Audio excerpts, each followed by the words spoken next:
After an unforgettable night, a drunken virgin girl unknowingly slept with the millionaire president. Sunlight pierced through floor-to-ceiling windows, forcing Megan Richardson's eyes open.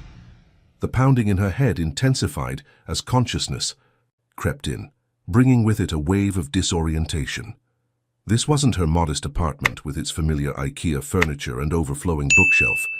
Instead, she found herself surrounded by luxury, cream-colored silk sheets, elegant modern furniture, and a breathtaking view of downtown Boston stretching out before her. Panic surged through her body as she sat up, clutching the sheets to her chest. Relief flooded her system when she realized she was still wearing her graduation dress from the night before, though her carefully styled hair had come undone, dark curls falling messily around her face. "Good morning." A deep, accented voice came from the doorway. Megan whirled around, her heart racing. A man stood there, impeccably dressed in a tailored charcoal suit that probably cost more than her entire college wardrobe. He held 2 cups of coffee, steam rising gently from both. "Who?" Her throat felt dry, her voice barely a whisper. "Andreas Dimitriou," he said, maintaining a respectful distance as he set one of the coffee cups on the bedside table. "We met last night at the Revere Hotel, though I doubt you remember much of it." Fragments of memories began filtering back. Her graduation celebration, friends insisting on shots, a group of guys she didn't know offering more drinks. After that, everything became a blur. "I don't usually drink," Megan said, her cheeks burning with embarrassment. "Yesterday was my first time really—" She trailed off, mortified at having to explain herself to this stranger. Andreas's expression softened. "There's no need for explanations. I intervened when I noticed several men attempting to take advantage of your condition. They were being rather insistent about getting you to leave with them." A chill ran down Megan's spine as the implications of his words sank in. "So you brought me here instead? To my hotel suite, yes. I assure you I slept in the other room." He gestured toward the living area. "I couldn't in good conscience leave you vulnerable to those individuals." Megan studied him carefully. At around 37, Andreas carried himself with the quiet confidence of someone accustomed to power, but there was something gentle in his dark eyes that made her want to trust him. Still, 22 years of life had taught her to be cautious. "Thank you," she said finally, reaching for the coffee. "But I should probably go, of course. I've already arranged for a car to take you wherever you need to go." He paused, then added, "Though I would suggest having something to eat first. The kitchen sent up some breakfast." Her stomach growled traitorously at the mention of food, and Andreas's lips quirked in amusement. "I'm not trying to delay you, Ms. Richardson. Simply looking out for your well-being." Megan's eyes narrowed. "How do you know my last name?" "Your student ID fell out of your purse last night. I needed to make sure you weren't in need of medical attention, so I checked it." He maintained steady eye contact as he spoke, his transparency oddly reassuring. Against her better judgment, Megan found herself agreeing to breakfast. As they moved to the suite's elegant dining area, she couldn't help but notice the stark contrasts between them. Her graduation dress, while the nicest thing she owned, looked decidedly out of place against the backdrop of such luxury. Andreas, meanwhile, seemed to belong here entirely, his movements confident and graceful as he served them both from the elaborate spread laid out on the table. "For you're not what I expected," he said suddenly, breaking the comfortable silence that had fallen between them. "What do you mean?" "Most people in your situation would be either overly grateful or suspicious to the point of hostility. You're measured, thoughtful." His accent wrapped around the words in a way that made them sound like genuine observations rather than flattery. "And you're not what I expected either," Megan replied, surprising herself with her boldness. "Men with your kind of money and power usually don't notice people like me, let alone help them." Andreas set down his coffee cup, his expression turning serious. "Perhaps that's precisely why I noticed you, Ms. Richardson. In my world, sincerity is a rare commodity." The weight of his words hung in the air between them, charged with something neither of them was ready to name. Megan focused on her plate, trying to ignore the way her heart had started beating faster. "I should really go," she said finally, standing up. I have a job interview at noon. Andreas rose as well, reaching into his jacket pocket. Take my card, if you ever need anything. He left the offer open-ended, extending a simple but elegant business card. Megan hesitated before accepting it, her fingers brushing against his briefly. Thank you, Mr. Dimitriou, for everything. Andreas, please. His voice was soft, almost intimate. As the elevator descended to the lobby, Megan found herself staring at the card in her hand. Andreas Dimitriou, CEO of Dimitriou Global Ventures. Her mind wandered back to his dark eyes, and the gentleness that seemed so at odds with his powerful presence. She quickly tucked the card into her purse, telling herself she would never use it. But even as she stepped into the waiting car, something told her this wouldn't be the last time their paths crossed. The thought should have frightened her, but instead she felt a flutter of anticipation in her chest, one that had nothing to do with the lingering effects of last night's drinks. 2 weeks after her unexpected morning at the Revere Hotel, Megan sat at her new desk at Preston & Associates, one of Boston's top consulting firms. Her fingers hovered over Andreas's business card, which she'd found herself taking out of her wallet more times than she cared to admit. The embossed letters caught the morning light, making the name seem to float off the cream-colored cardstock. Hearth to Megan, Regina Chen, her cubicle neighbor, called out. The quarterly reports aren't going to analyze themselves. Megan quickly tucked the card away, grateful for the interruption of her wandering thoughts. Sorry, just taking a quick break. Regina wheeled her chair closer, lowering her voice. You know, you never did tell me the full story about your graduation night. 1 minute you were doing shots with Kimberly and Jordan, the next you completely disappeared. Nothing to tell, Megan lied, turning back to her computer screen, but the slight flush in her cheeks betrayed her. Oh no, you don't get off that. Easy. Regina's eyes sparkled with interest. Spill. Before Megan could respond, a commotion near the elevator caught their attention. Their CEO, Richard Preston, was leading a group of executives through the office. Megan's heart stopped when she recognized one of them, Andreas, looking even more impressive than she remembered, in a navy suit that emphasized his broad shoulders. Ladies and gentlemen, Preston announced, I'm pleased to introduce our newest client partnership. Dimitriou Global Ventures will be working closely with us on their East Coast expansion. Megan slouched in her chair, praying she wouldn't be noticed. But as the group passed their row of cubicles, Andreas's steps faltered almost imperceptibly. His dark eyes met hers for a brief moment, recognition flickering across his features before his professional mask slipped back into place. Did you see that? Regina whispered excitedly. Dimitriou totally looked at you. You're imagining things, Megan muttered, but her racing heart suggested otherwise. The rest of the morning passed in a blur of spreadsheets and client calls. Around lunchtime, Megan's phone buzzed with a text from an unknown number. I hope you don't mind. I asked HR for your contact information. Would you join me for lunch? Andreas? Megan stared at the message, her mind racing. Before she could overthink it, she typed back, I don't think that's appropriate given our new professional relationship. His response came quickly. One lunch between colleagues, nothing more, the Plaza Hotel, 1 p.m. She knew she should decline. Everything about this screamed complicated, but curiosity and something else she wasn't ready to name won out. Okay, 1 p.m. The Plaza Hotel's restaurant was exactly as intimidating as she'd expected. Megan smoothed her simple black dress, feeling underdressed despite it being perfectly appropriate for the office. Andreas was already seated at a corner table, rising as she approached. I'm glad you came, he said, pulling out her chair. I almost didn't, she admitted, taking her seat. This feels complicated, he supplied with a slight smile. Life often is. Their conversation was interrupted by a newcomer approaching their table. Andreas, what a pleasant surprise. Megan looked up to see a man about Andreas's age, dressed in an equally expensive suit, but wearing it with less natural grace. Something about his smile made her uneasy. Victor, Andreas's tone cooled noticeably. I wasn't aware you frequented the Plaza. Oh, I'm full of surprises. Victor's gaze shifted to Megan, studying her with barely concealed interest.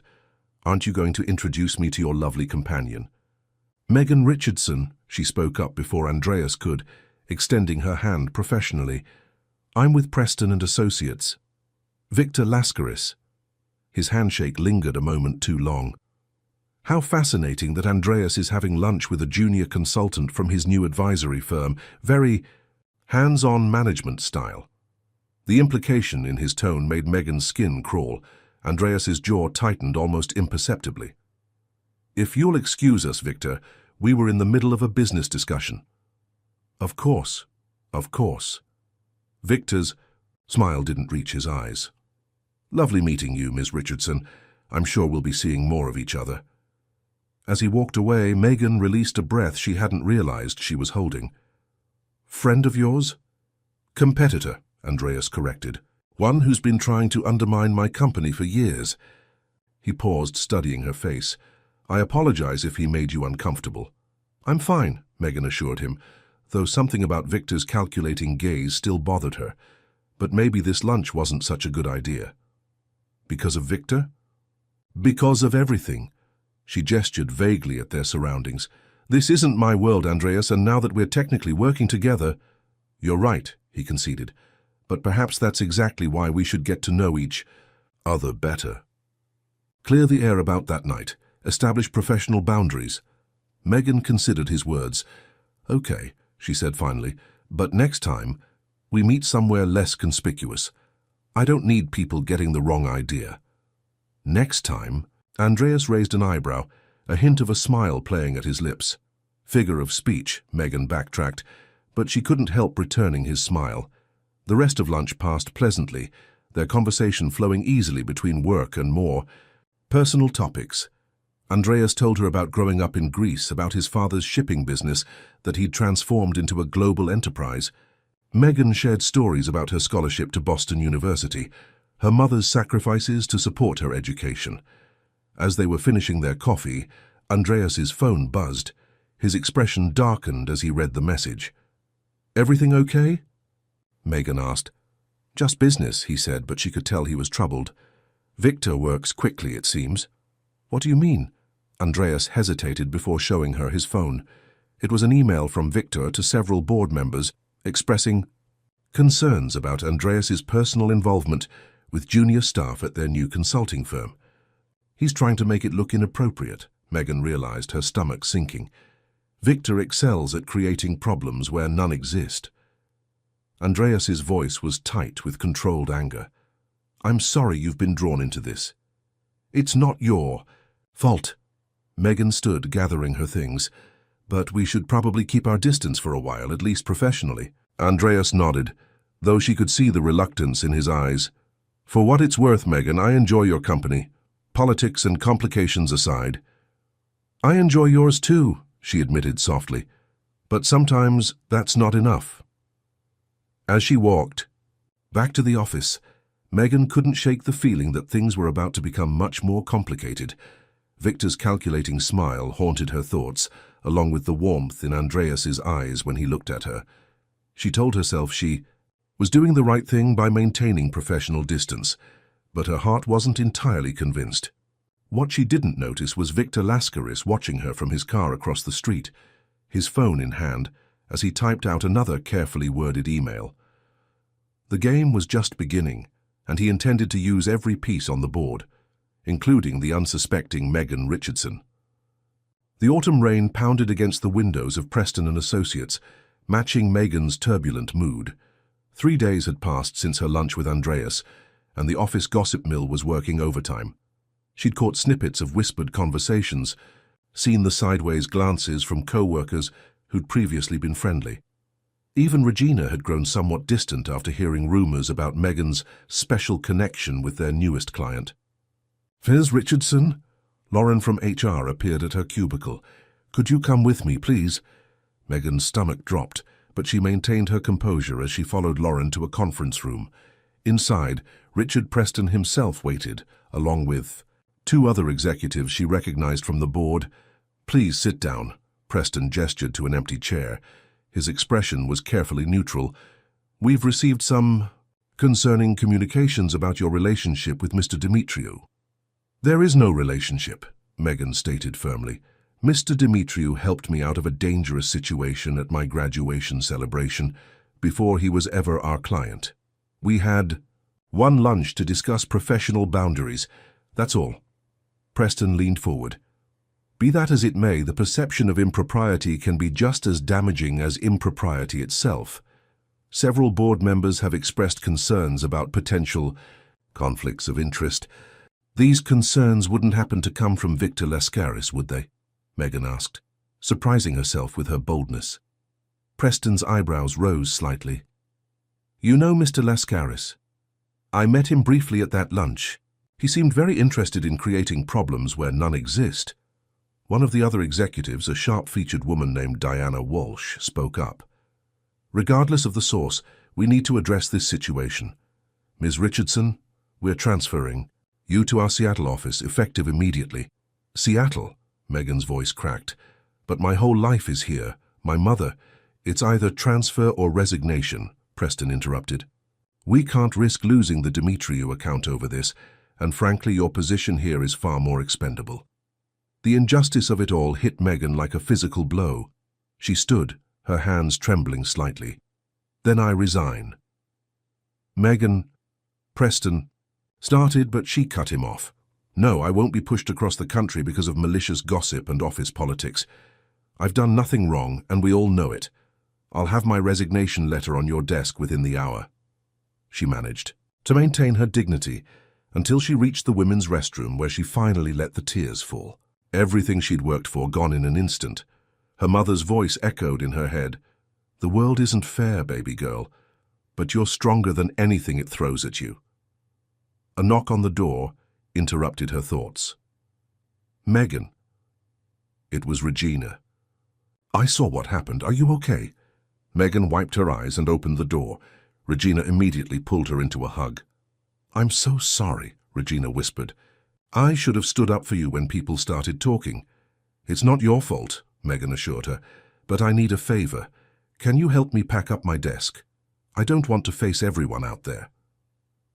While Regina gathered her things, Megan composed her resignation letter. As she hit send, her phone buzzed with a text from an unknown number. I hear congratulations are in order. Nothing quite like watching someone's career implode. Coffee soon? Victor. Anger replaced her sadness. She quickly typed back, Go to hell. His response was immediate. Careful, dear, you really can't afford to make more enemies right now. Before she could respond, another text came through, this one from Andreas. Just heard what happened, can we talk? Megan stared at both messages, feeling trapped between two powerful men playing a game she didn't fully understand. Her phone buzzed again. Victor had sent a photo. Her heart stopped when she opened it. The image showed her and Andreas at the Revere Hotel on graduation night, him helping her to his room. Without context, it looked compromising. Amazing. What security cameras can capture? Victor's next text read. Imagine if this got out. Poor drunk girl taken advantage of by wealthy businessmen. Your reputation would never recover. Neither would his. Megan's hands shook as she typed. What do you want? Meet me for dinner. 8 p.m. Sorolina. Come alone, or these photos find their way to every news outlet in Boston. She glanced at Andreas's unanswered text, then back at Victor's threat. The smart thing would be to tell Andreas everything, but what if that made things worse? What if Victor released the photos anyway? Regina returned with a box of her desk items. Your friend Madison called the office looking for you. Said something about drinks tonight. Megan had completely forgotten. She was supposed to meet her college friends to celebrate her new job. The irony made her want to laugh or cry. She wasn't sure which. Thanks, Regina, for everything. Once home, Megan paced her small apartment, weighing her options. She could ignore Victor's demand, but the photos would destroy not only her reputation, but Andreas's as well. She could tell Andreas, but his confronting Victor might just make things worse. Or she could meet Victor, find out what he really wanted, and try to handle this herself. At 7:45 p.m., she found herself walking into Sorolina, Wearing the same black dress from her lunch with Andreas, Victor was already seated at a corner table, looking pleased with himself. "Megan, you look lovely," he stood to greet her. "Though I must say black seems rather funereal. Then again, I suppose we are here to discuss the death of your career." "Cut the games, Victor," Megan snapped, sitting down. "What do you really want?" His smile turned predatory. "Direct. I like that. Very well. I want you to help me destroy Andreas Dimitriou." "Why would I ever help you?" "Because, my dear, I'm giving you a chance to rewrite the narrative. Instead of the naive girl who got involved with a client, you become the whistleblower who exposed corporate corruption. I have evidence, real evidence, of some of Andreas's more questionable business practices. All you have to do is be the face of the exposure." Megan felt sick. "And if I refuse?" "Then those photos go public, along with some very convincing evidence that Andreas has a pattern of taking advantage of young women in vulnerable positions. Your night together becomes part of a bigger scandal, one that ruins you both." "Nothing happened that night," Megan insisted. "Truth is irrelevant. Perception is everything." Victor leaned back, satisfied. "You have until tomorrow night to decide. Choose wisely." As Megan left the restaurant, her phone buzzed again with Andreas's third attempt to reach her. "Please, Megan, let me help fix this." She stared at the message, tears blurring her vision. How had her life spun so completely out of control? Turned just a few days. More importantly, what was she going to do about it? The weight of Victor's ultimatum pressed down on her as she walked home through the rain-soaked streets of Boston. She had 24 hours to make an impossible choice: betray the man who had protected her, or watch both their lives fall apart. Dawn found Megan sitting at her kitchen window, an untouched cup of coffee growing cold beside her. She hadn't slept, Victor's ultimatum playing on repeat in her mind. Her phone showed 5 missed calls from Andreas and a text from Victor. Tick-tock. A knock at her door startled her from her thoughts. Through the peephole she saw her mother, Gloria Richardson, standing in the hallway with a bag of groceries. "Baby girl, you look terrible," Gloria said upon entering, her warm brown eyes filling with concern. "Regina called me about what happened at work." Megan collapsed into her mother's embrace, inhaling the familiar scent of her coconut hair, oil and vanilla perfume. "Mama, I messed up so bad." "Tell me everything," Gloria commanded, guiding her daughter to the couch.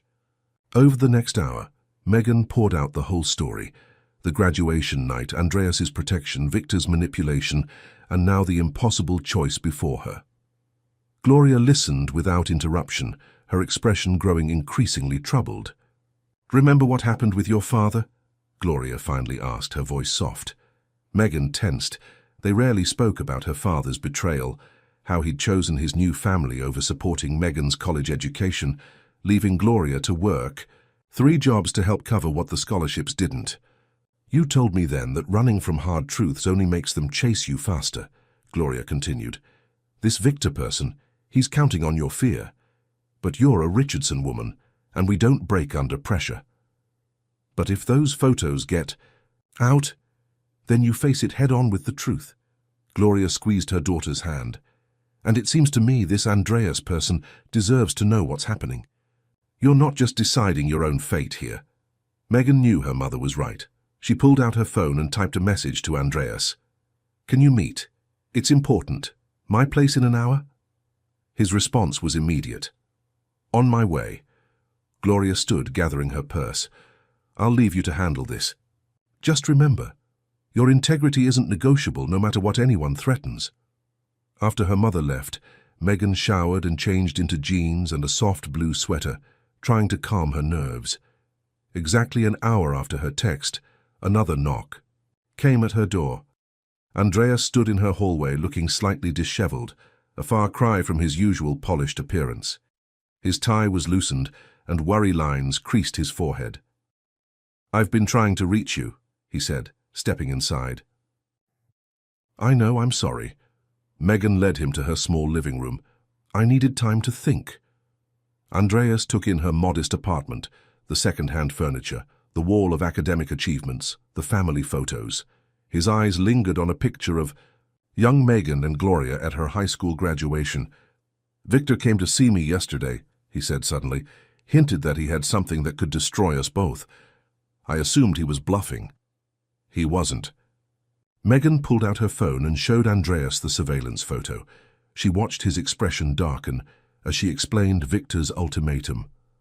"I'll handle this," Andreas said, reaching for his phone.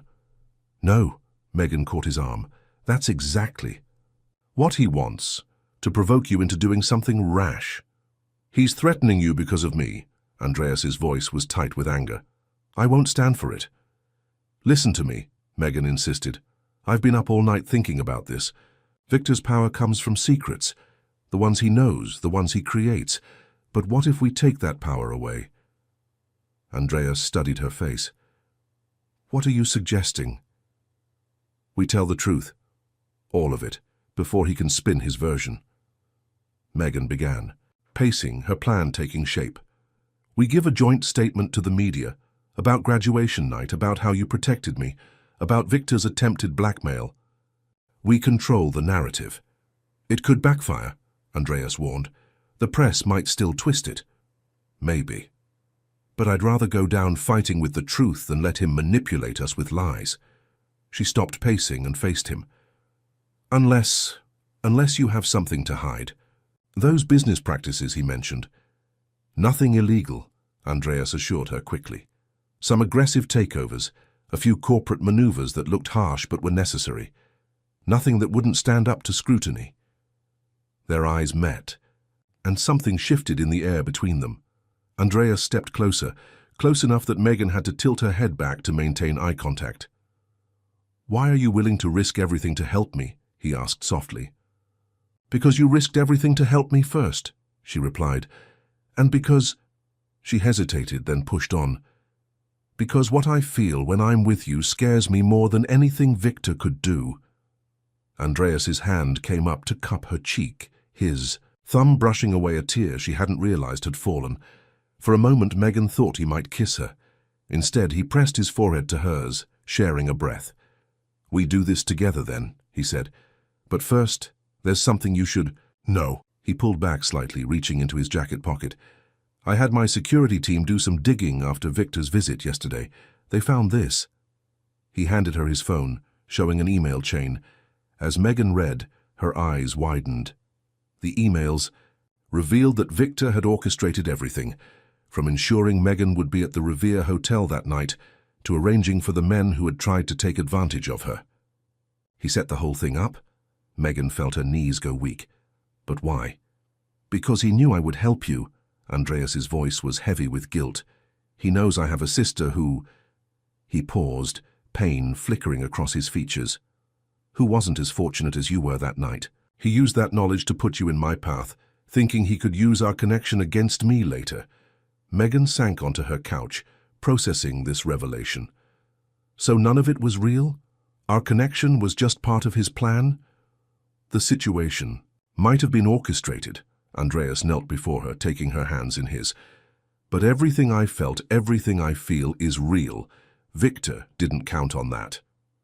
Megan's phone buzzed with another text from Victor. "Time's up, dear. Decision?" Looking at Andreas, seeing the sincerity in his eyes, Megan felt a calm certainty settle over her. She typed back, "Check your email in an hour. And Victor, you should have picked a smarter game to play." She turned to Andreas, squeezing his hands. "Ready to turn the tables?" His answering smile was both fierce and tender. "Lead the way." As they began drafting their statement together, Megan felt something she hadn't expected. Hope. Victor had tried to use their differences against them, but he'd underestimated the strength that could come from those very differences when they worked together. Now, they just had to prove it to the world. The Boston Globe's conference room buzzed with anticipation. Megan sat beside Andreas at the long mahogany table, her hands clasped tightly in her lap to hide their trembling. Across from them, 3 journalists and the paper's legal counsel studied the documentation they'd provided.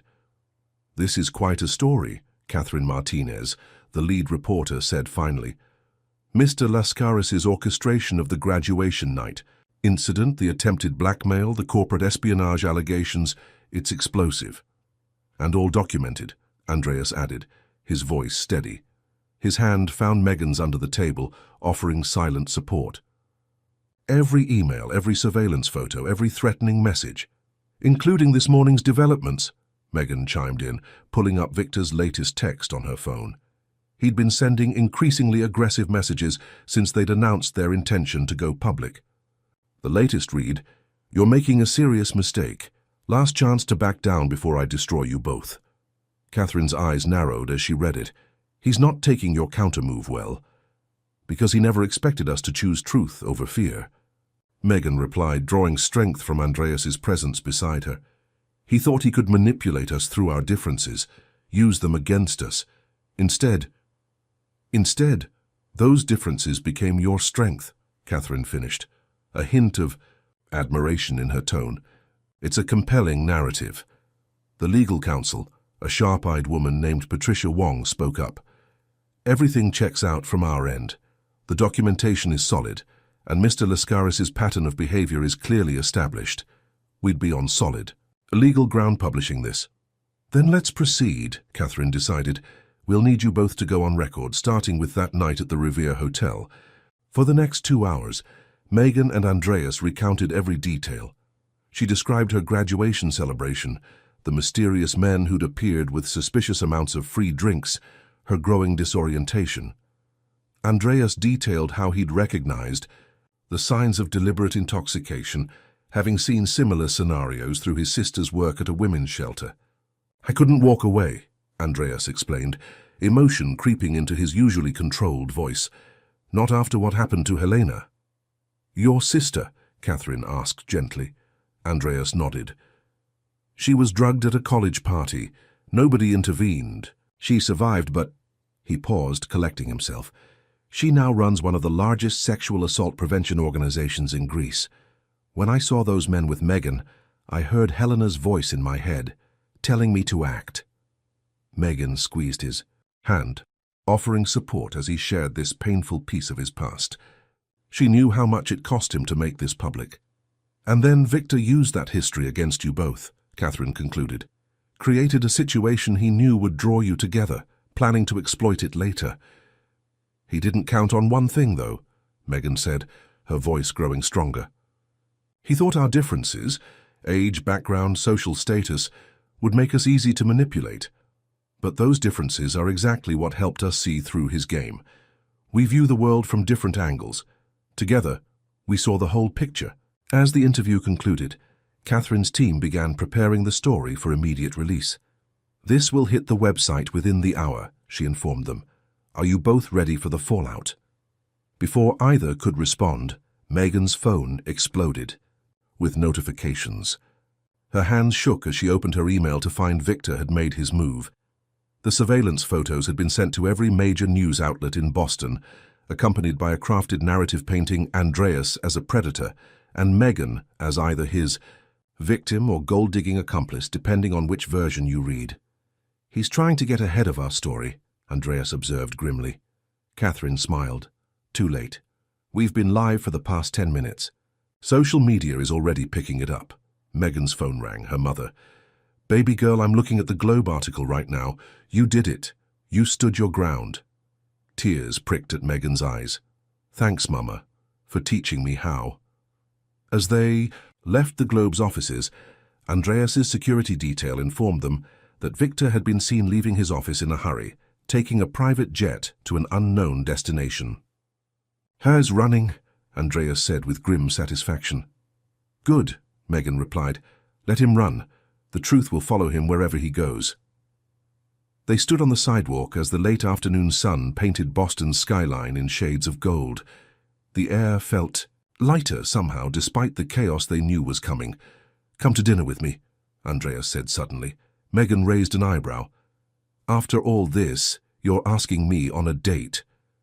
"No more hiding," he replied simply. "No more letting others define who we are or what we mean to each other." Before she could respond, her phone buzzed with a new message from Richard Preston. "Ms. Richardson, in light of recent developments, the board would like to discuss your reinstatement, with a significant promotion and apology, of course." Megan showed the message to Andreas, who read it with a slight smile. What will you tell him? That I've received a better offer, she replied, then quickly clarified at his questioning look. Not from you.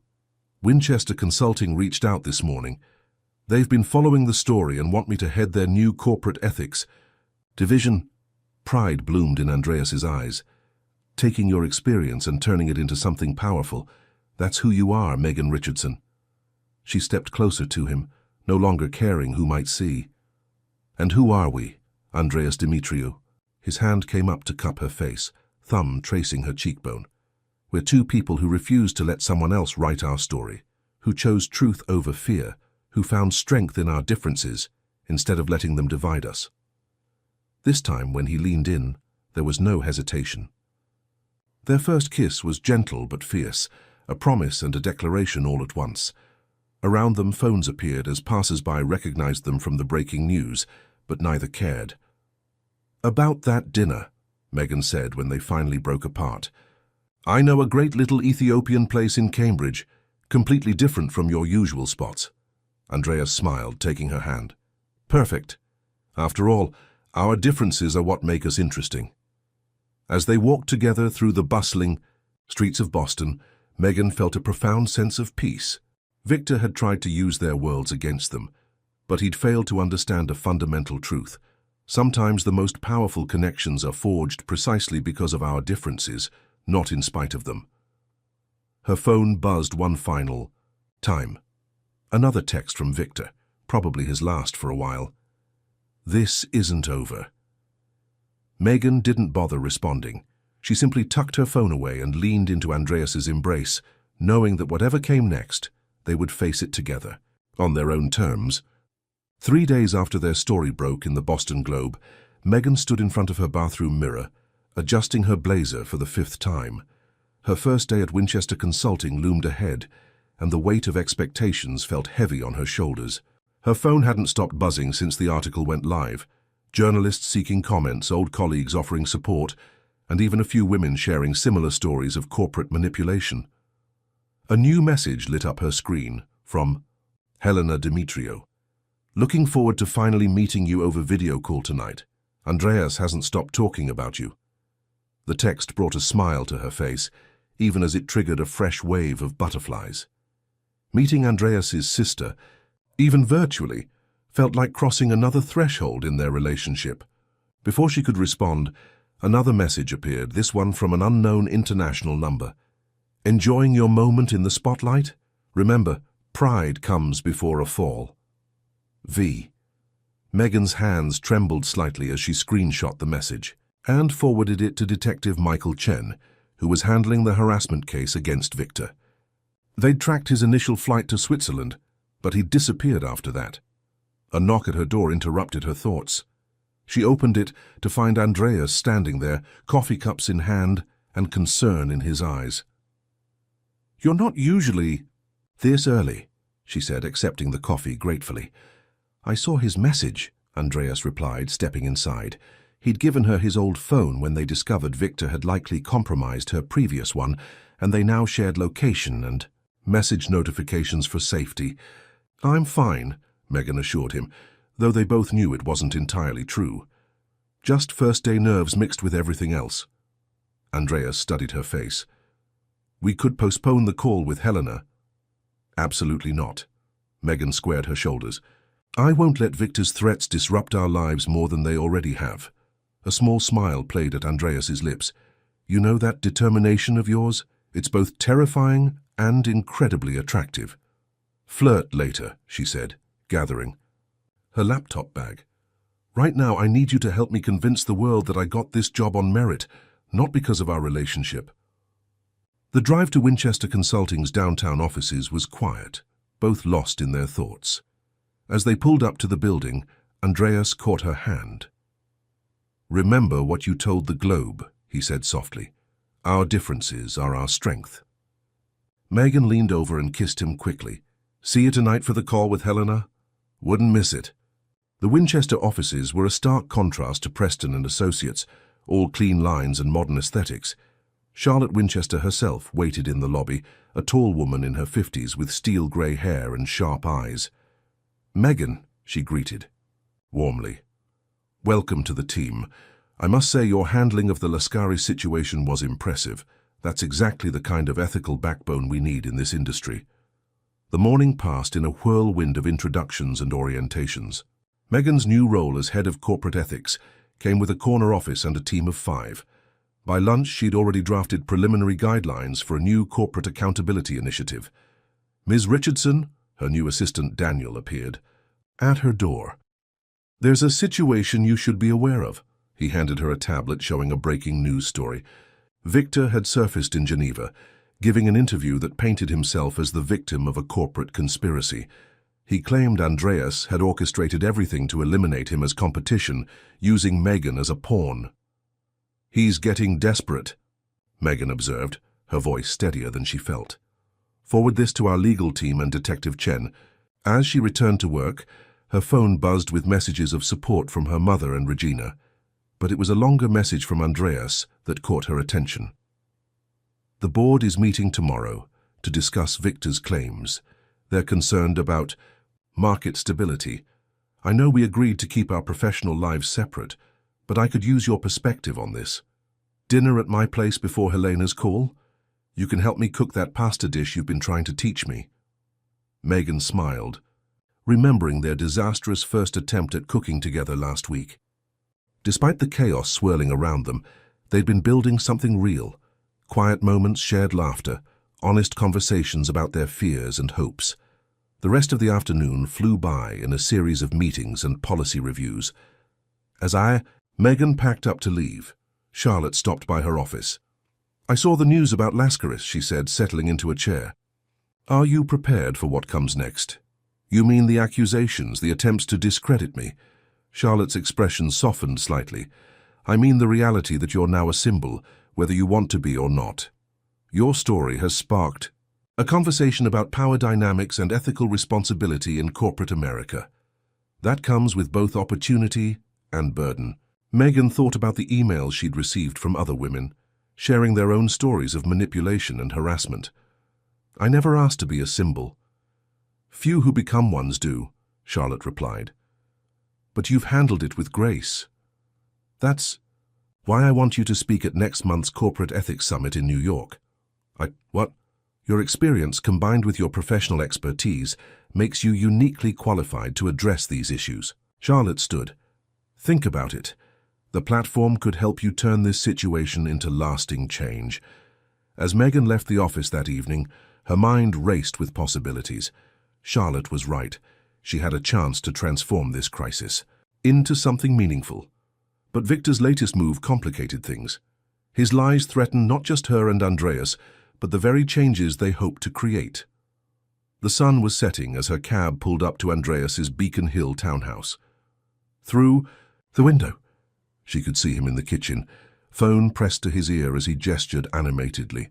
Even from outside, she could tell by his expression that something was wrong. Her phone buzzed one last time, another international number. "Did you really think I'd let you two win so easily? Tomorrow's board meeting will be interesting. Give Andreas my regards." Megan took a deep breath, straightened her shoulders, and walked to the door. Whatever Victor was planning, they would face it together. They'd turned his first attack into an opportunity for positive change. They could do it again. Besides, she thought with a small smile as she let herself in with the key Andreas had given her last week, they had pasta to cook and a sister to impress. Victor might control the business headlines, but he couldn't touch what mattered most, the life they were building together, one quiet moment at a time. "Hey," Andreas called from the kitchen, his troubled expression softening at the sight of her. "How was your first day?" "Challenging, exciting, a little terrifying," she replied, dropping her bag and moving to embrace him. "Pretty much like everything else in my life lately." He held her close, his chin resting on top of her head. "Helena's going to love you." "Good," Megan said, pulling back to look at him, "because we need all the allies we can get for whatever Victor's planning next." Andreas's eyes darkened. "You saw his interview and got his message about tomorrow's board meeting."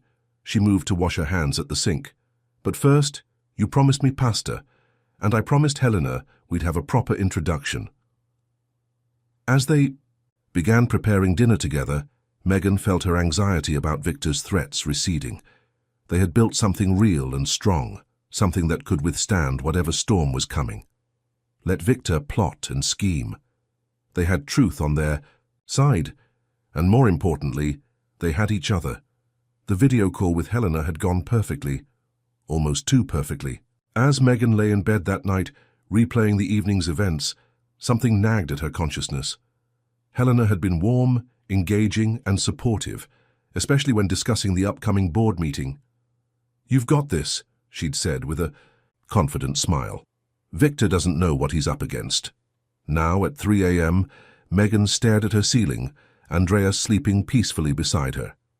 Her phone buzzed softly, a news alert. She carefully slipped out of bed and padded to the kitchen of Andreas's townhouse. The headline made her blood run cold. Breaking, Demetriou Global Ventures facing federal investigation. The article, detailed allegations of systematic financial irregularities, with anonymous sources suggesting connections to organized crime in Greece. At the bottom was a quote from Victor Lascaris, expressing his deep concern about the company's practices. "Can't sleep?" Andreas's voice came from behind her. She turned to find him leaning against the doorframe, his hair tousled from sleep. "Victor's made his move," she said, holding up her phone. Andreas read the article, his jaw tightening. "These allegations are completely fabricated. But they're clever, mixing just enough truth about our Greek operations with lies to make it seem credible." "The board meeting is in 6 hours, Megan noted, glancing at the clock. 5 hours and 23 minutes, Andreas corrected, running a hand through his hair. "And now I have to defend against federal investigation rumors on top of everything else." Megan started making coffee, her mind racing. "Something about this feels wrong. The timing is too perfect." "What do you mean?" "Helena mentioned the board meeting during our call. Did you tell her about it?" Andreas frowned. "No, I hadn't spoken to her about it yet." A chill ran down Megan's spine. She pulled up her laptop and began typing furiously. The message from Victor yesterday came from a Swiss number, but Helena's call originated from Athens. She looked up at Andreas. Why would she be in Athens when she's supposed to be running her organization's main office in Thessaloniki? Understanding dawned in Andreas's eyes. "Call Detective Chen now." While Andreas contacted his security team, Megan explained her suspicions to Chen. The detective promised to investigate the connection immediately. By sunrise, their fears were confirmed. Helena had been spotted meeting with Victor in Athens 3 days ago. Bank records showed large transfers from one of Victor's shell companies to Helena's personal account. "I don't understand," Andreas said, his voice hollow. "Why would she help him?" Megan's phone rang, an unknown international number. She put it on speaker. "Hello, dear." Victor's smooth voice filled the kitchen. "I trust you've seen the news." "What did you do to Helena?" Andreas demanded. Victor chuckled. "Do to her? My dear boy, you really don't know your own sister, do you? Helena came to me months ago. She's quite bitter about how you've overshadowed her all these years. Always the perfect son while she struggled with her challenges." "You're lying," Andreas growled. "Am I? Ask her about the real reason she started that women's organization, about the convenient timing of her assault story right when your father was deciding who would take over the company." Megan watched. The color drained from Andreas's face. "Andreas, don't listen to him. He's trying to get in your head." "The board meets in 3 hours, Victor continued. "Here's what's going to happen. Andreas will resign, citing personal reasons and recommending me as his replacement. In return, the federal investigation goes away, and Helena's involvement remains our little secret." "And if he refuses," Megan challenged, "then everything burns. The company, his reputation, your precious new career in corporate ethics. Even that charming mother of yours, Megan. How long do you think she'll keep her teaching position once the media starts digging into your family?" "Leave my mother out of this," Megan snapped. "Then convince your boyfriend to do the right thing. You have 2 hours to decide." The line went dead. Andreas slumped into a chair, looking older than Megan had ever seen him. "All these years I thought I was protecting her. But Helena, she must have hated me so much." Megan knelt beside him, taking his hands in hers. "Listen to me. Victor is a master manipulator. We need proof before we believe anything he says. The proof is there, isn't it? The meetings, the money transfers. He pulled away from her, standing to pace the kitchen. I have to take the deal. No. Megan's voice was firm. That's exactly what he wants. To isolate you, make you doubt everything and everyone.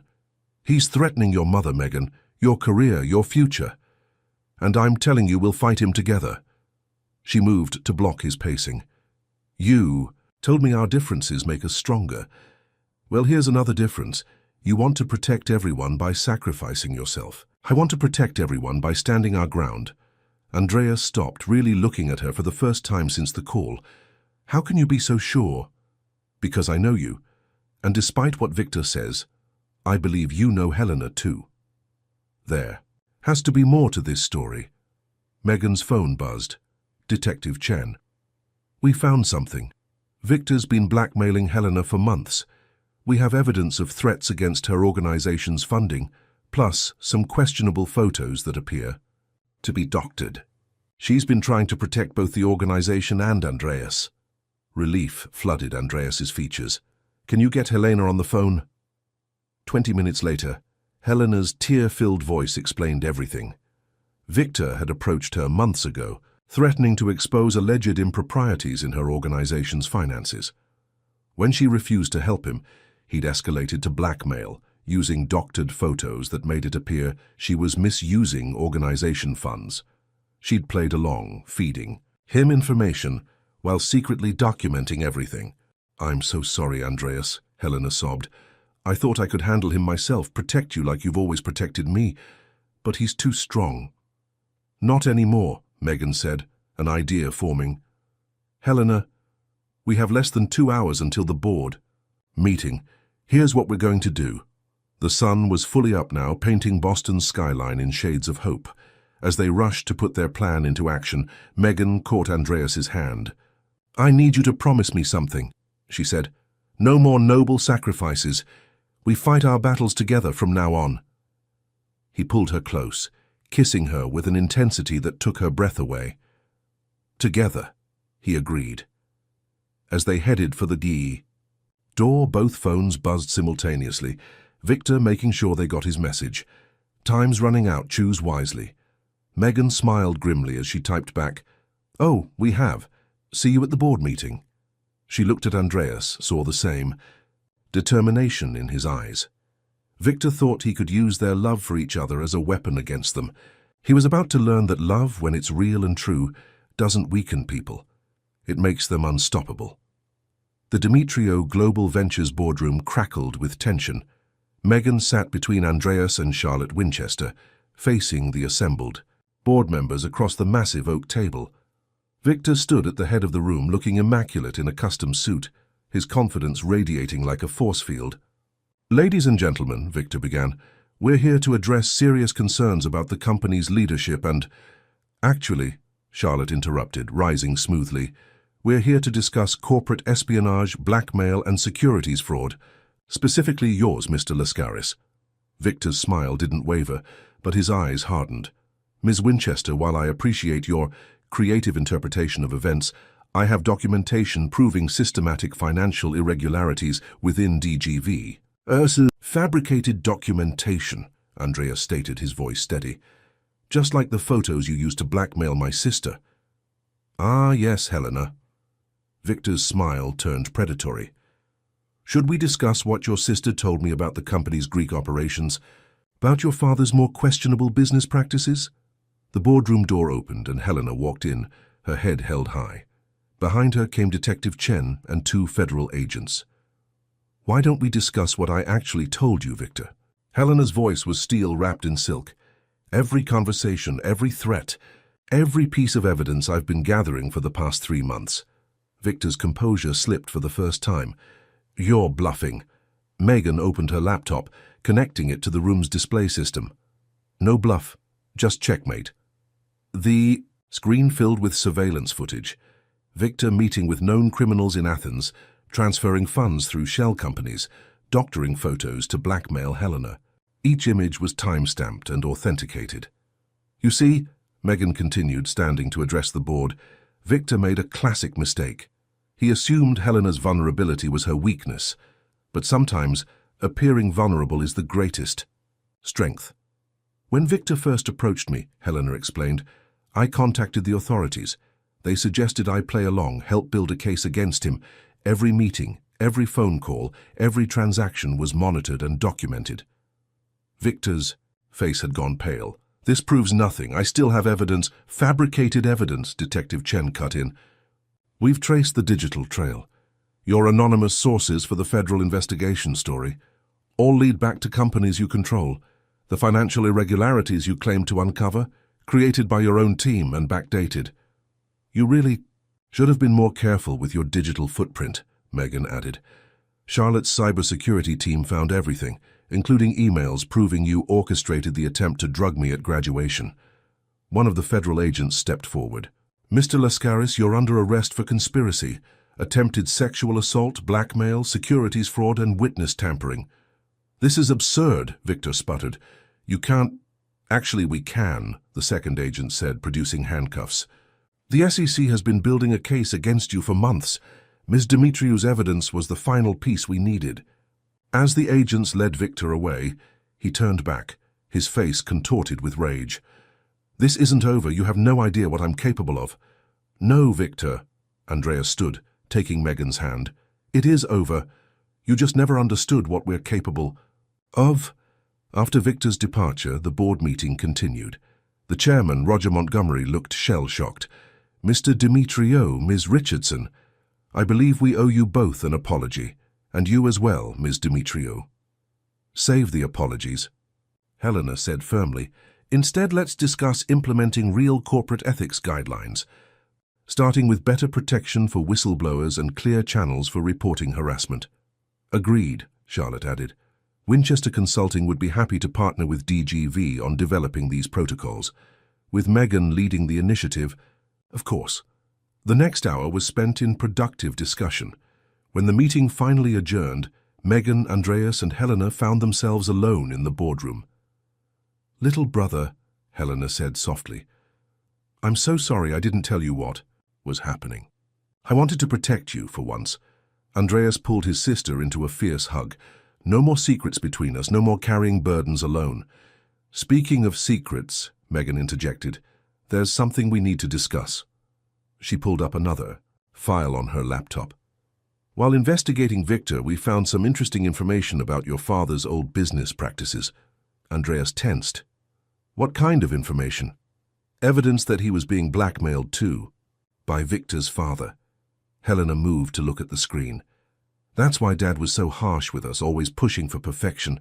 He was trying to protect the company from vulnerabilities that could be exploited. He didn't trust us with the truth, Andreas said quietly. Then let's be better, Megan suggested. Full transparency starting now. We review every aspect of the company's operations, address any historical issues, implement real change. Together, Helena agreed. Together, Andreas echoed, pulling both women into an embrace. Later that evening, they gathered at Andreas's townhouse with Gloria, Charlotte, Detective Chen, and Regina for an impromptu celebration. As Megan watched her mother deep in conversation with Helena about educational reform, she felt Andreas's arms slip around her waist. Thank you, he whispered. For what? For teaching me that protecting people doesn't mean shutting them out. For showing me that our differences really do make us stronger. Megan turned in his arms, studying his face. The weight of secrets and responsibility had lifted, replaced by something lighter, more peaceful. We make a good team, she said softly. The best. He kissed her gently, then pulled back with a thoughtful expression. Move in with me. What? Move in with me, he repeated. No more separate lives, no more hiding from complications. Just us building something real together. Megan thought about her tiny apartment, about all the reasons she should say it was too soon. Then she thought about everything they'd faced together, how every challenge had only made them stronger. Yes, she said simply. Their moment was interrupted by Helena raising her glass. A toast. To new beginnings, to family. Both blood and chosen. And to love that's stronger than fear. As glasses clinked and congratulations flowed, Megan's phone buzzed one last time. A news alert. Victor Lascaris denied bail. Federal prosecutors cite flight risk. She showed it to Andreas, who smiled. Looks like he finally learned. Learned what? That some things are more powerful than money and manipulation, like truth, like justice. He pulled her closer. Like love. Outside, Boston's lights twinkled against the darkening sky. Tomorrow would bring new challenges, merging their lives, implementing corporate reforms, healing old family wounds.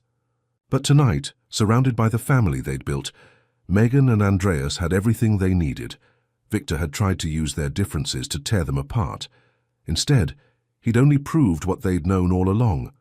That true strength comes, not from being the same, but from choosing to face life's challenges together, exactly as they were. Moving boxes surrounded Megan as she stood in her old apartment, wrapping the last of her mother's hand-painted coffee mugs in newspaper. 2 weeks had passed since Victor's arrest, and life was settling into a new rhythm, different but stronger for all they'd overcome. "You know," Gloria said, carefully placing photos in a box, "when I imagined you moving in with a man, I didn't picture it happening quite like this." Megan smiled, remembering how her mother had initially reacted to the news. "You mean you didn't expect me to move in with a Greek business tycoon after we took down a corporate criminal together?" "Well, there is that." Gloria paused, holding up a photo of Megan's college graduation. "But mostly I didn't expect to approve so completely." The door opened and Andreas walked in with Helena, both carrying coffee and pastries from the EE neighborhood bakery. "The moving truck will be here in an hour," Andreas announced, setting down the coffee, "though I still don't understand why you won't let me hire professional packers." "Because," Megan explained, accepting a coffee kiss, "some things should be handled personally. These aren't just items, they're pieces of our story." Helena picked up a framed article, their expose in the Boston Globe. "Speaking of stories, have you seen the latest? Victor's trying to cut a deal with prosecutors." "Let him," Megan said firmly. "The evidence is solid, and his reputation is destroyed. That's what matters most to someone like him anyway." The conversation was interrupted by Megan's phone ringing. Charlotte Winchester.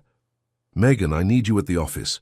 The Corporate Ethics Summit team is here from New York, and they want to discuss expanding your keynote to include a panel on corporate whistleblower protection." "Now, but the moving truck..." "Go," Andreas insisted. "Helena and I can handle things here."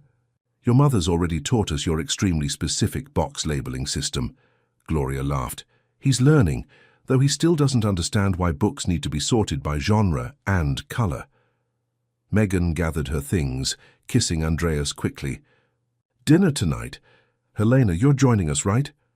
"Wouldn't miss it. Someone needs to make sure you two don't spend the whole evening making heart eyes at each other." The Winchester consulting offices were buzzing with energy. The upcoming summit had generated massive interest, with corporate leaders worldwide seeking to implement similar ethics reforms. "There you are," Charlotte waved Megan into the conference room, where several executives from New York waited. "We were just discussing your proposal for standardized whistleblower protection protocols."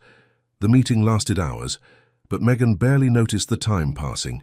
This was what she'd always wanted, the chance to create real change in corporate culture. Her phone buzzed periodically with updates from the apartment, photos of packed boxes, Helena and her mother debating furniture placement, Andreas looking adorably confused by her cookbook organization system. Finally, as the meeting wound down, Charlotte pulled her aside. "There's something else we need to discuss. The New York office is interested in establishing a permanent ethics division. They want you to run it." Megan's heart stopped. "In New York? You'd have full autonomy, a significant budget increase, and direct access to the board." Charlotte studied her face. "It's an incredible opportunity." "It is," Megan agreed. "But my life is here. My mother, Andreas, the work we're doing." "Think about it," Charlotte advised. "The offer stands for a week." Driving to Andreas's, their townhouse that evening, Megan's mind raced. The New York position was everything she'd dreamed of professionally. But the thought of leaving Boston, of trying to maintain a long-distance relationship with Andreas, just when they were truly building a life together, She found them all. In the kitchen, Andreas attempting to cook while Helena and Gloria offered conflicting advice. The scene was so domestic, so perfect, it made her heart ache. "There she is," Helena called out. "Please save us from my brother's attempt at risotto." "It's not that bad," Andreas defended, though his expression suggested otherwise. "Step aside," Megan laughed, rolling up her sleeves. "Let me show you how it's done." Later, after Gloria and Helena had left, Megan and Andreas stood on their balcony, looking out over the city lights. The autumn air was crisp, carrying the promise of change. "Something's bothering you," Andreas observed, pulling her closer. Megan told him about the New York offer. "It's an amazing opportunity," she finished, but you're worried about us." It wasn't a question. "We've worked so hard to get here. Moving in together, building this life." Andreas turned her to face him. "Do you remember what you told me when I wanted to sacrifice everything to protect you and Helena? That we're stronger together." "Exactly. Distance doesn't change that." He brushed a strand of hair from her face. "Besides, I've been meaning to tell you, the board wants to expand our East Coast operations. We need a New York office." Megan's eyes widened. "Are you saying—" "I'm saying that where you go, I go. We can split our time between cities, build something new together." He smiled. "After all, isn't that what we do best? But your life is here too. Helena is planning to open a women's shelter in New York anyway," he finished. "She mentioned it at dinner. Something about expanding her organization's reach." Megan felt tears prick her eyes. "You've all been planning this?" "Planning? No. But supporting you, believing in you, wanting to be part of whatever future you choose? Absolutely." She kissed him then, pouring all her love and gratitude into the gesture. When they finally broke apart, Andreas rested his forehead against hers. "So New York?" "New York," she agreed. "But we keep the townhouse. Boston's still home." Inside, their phones buzzed simultaneously. Helena had created a group chat for planning the New York expansion. Gloria had already chimed in about visiting regularly and helping them find the perfect apartment. Megan smiled, reading the messages. Victor had tried to use their differences to tear them apart. Instead, he'd helped forge them into something unbreakable, a family bound not by convention or expectation, but by choice and love, and the determination to build something better together. As if reading her thoughts, Andreas pulled her closer. "Ready for our next adventure?" Megan looked at their reflection in the window, her simple sweater against his tailored shirt, her natural curls contrast with his styled waves, their different worlds merging into something uniquely theirs. "With you? Always." 3 months had passed since Victor's arrest, and the Revere Hotel's grand ballroom was transformed for the Corporate Ethics Summit's closing gala. Megan stood at the podium, concluding her keynote speech to thunderous applause. "Real change doesn't come from fear of consequences," she said, her voice strong and clear. "It comes from understanding that our differences, in perspective, in experience, in background, are our greatest strength. When we embrace those differences, instead of letting them divide us, we create something powerful, something unbreakable." From his seat in the front row, Andreas watched her with pride, remembering how far they'd come since that first morning in this very hotel. Helena sat beside him, wiping away tears as Megan acknowledged her organization's work in corporate accountability. As Megan left the stage, Charlotte took her place to make the summit's final announcements. The crowd buzzed with excitement. The event had been unprecedented in its scope and impact. Over 200 companies had signed on to the new ethics protocols, with more joining daily. "You were amazing," Andreas murmured, as Megan slipped into her seat beside him. "She was perfect," Helena agreed, "though I still say we should have mentioned Victor by name in the case study." "He doesn't deserve to be remembered," Megan replied. "The changes we're creating, that's what matters." Their conversation was interrupted by Charlotte's voice. "And now, I have one final announcement. Winchester Consulting and Demetriou Global Ventures are proud to announce the establishment of the Richardson Demetriou Foundation for Corporate Ethics and Accountability." Megan's head snapped up. This wasn't part of the program. She looked at Andreas, who smiled mysteriously. With an initial endowment of $50 million, Charlotte continued, the foundation will provide resources for corporate whistleblowers, fund ethics education programs, and support organizations like the Demetriou Women's Protection Network. The audience erupted in applause. Gloria, seated at their table, squeezed Megan's hand. "Did you know about this?" "No," Megan whispered, turning to Andreas. "You did this?" "We did this," he corrected. "The paperwork just needed your signature. I was thinking after dinner." The rest of the evening passed in a blur of congratulations and discussions about the foundation's potential impact. Regina, who'd flown in from Boston for the gala, couldn't stop hugging Megan. "From office gossip to changing corporate America," she laughed. "Only you could pull this off." Later, as the crowd thinned, Andreas led Megan away from the ballroom. "Take a walk with me." They strolled through the hotel's elegant corridors, finally stopping at a familiar suite. Andreas pulled out a keycard. "Really?" Megan raised an eyebrow. "I thought we could come full circle," he said softly, opening the door. The suite was filled with flowers, and through the windows the Boston skyline glittered just as it had that first morning. But this time, there was no confusion, no uncertainty, only the deep certainty of love, built on trust and shared purpose. "These past months in New York have been incredible," Andreas said, taking her hands in his. "Building the new office, watching you revolutionize corporate ethics, creating a home together. But Boston will always be where our story began. Where you protected me," Megan added, "where you showed me that needing someone doesn't make you weak." He reached into his pocket, "Which is why I wanted to do this here." Megan's breath caught as he dropped to one knee, producing a ring that somehow managed to be both elegant and understated. Exactly her style. "Megan Richardson, you walked into my life and challenged everything I thought I knew about strength, about love, about the power of being exactly who you are. Will you—" "Yes," she interrupted, laughing through tears. "Yes, absolutely, yes." As he slipped the ring onto her finger, their phones began buzzing. Helena, Gloria, and Regina had been waiting to hear the news. Apparently, they'd all known about his plans. "I hope you don't mind," Andreas said. "They're waiting in the hotel restaurant to celebrate." Helena insisted on champagne from our family vineyard in Greece. "Our family," Megan corrected, kissing him softly. The celebration lasted well into the night. Gloria and Helena swapped embarrassing stories about them both, while Regina documented everything for posterity. Charlotte dropped by briefly. To deliver a surprise, Victor had accepted a plea deal, ensuring he'd face consequences for his actions without them needing to endure a trial. "To think," Helena mused, "he actually believed he could break you two apart." "He never understood what he was up against," Gloria said proudly. Much later, back in the suite, Megan stood at the window, studying how the moonlight caught her engagement ring. Andreas wrapped his arms around her from behind, and she leaned into his embrace. "Happy?" he asked softly. "More than that," she replied. "Grateful for everything, even the hard parts. They led us here." "Speaking of here," Andreas turned her to face him.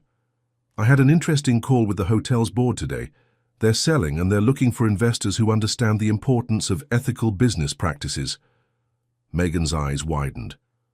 "Are you thinking what I think you're thinking? The foundation's first major investment.